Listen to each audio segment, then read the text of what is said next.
পরপর 8 দিন শুক্রবার সকালে ফের সিজিও কমপ্লেক্সে হাজিরা দিলেন আরজিকর হাসপাতালের প্রাক্তন অধ্যক্ষ সন্দীপ ঘোষ। গত শুক্রবার থেকে সন্দীপ ঘোষকে টানা জিজ্ঞাসাবাদ করছেন কেন্দ্রীয় গোয়েন্দারা। বৃহস্পতিবার তাকে নিয়ে শিয়ালদা আদালতেও গিয়েছিল সিবিআই। তার পলিগ্রাফ পরীক্ষার আবেদন জানানো হয়েছে আদালতে।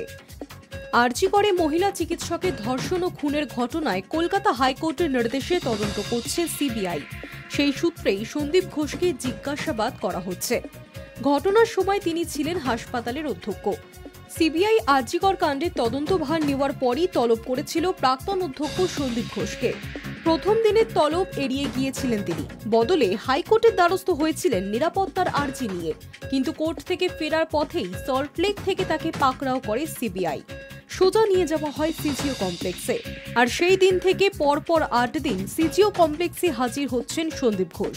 তাকে জেরা করে চিকিৎসককে ধর্ষণ ও হত্যার কিনারা করতে চাইছেন তদন্তকারীরা। এদিকে শুক্রবার সকালে আরজিকর হাসপাতালে দেখা গেল দুরকম ছবি। একদিকে হাসপাতাল মুড়ে ফেলেছে কেন্দ্রীয় বাহিনী, অন্যদিকে কর্মবিরতিতে জুনিয়র চিকিৎসকেরা।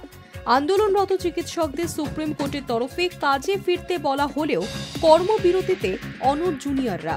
তাদের কথায় তদন্তে কোনো অগ্রগতি হয়নি।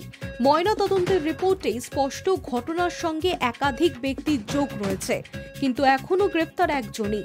বাকি দোষীদের গ্রেফতারের দাবিতেই কর্মবিরতি চালিয়ে যাবার কথা জানিয়েছেন জুনিয়র চিকিৎসকেরা। High news network.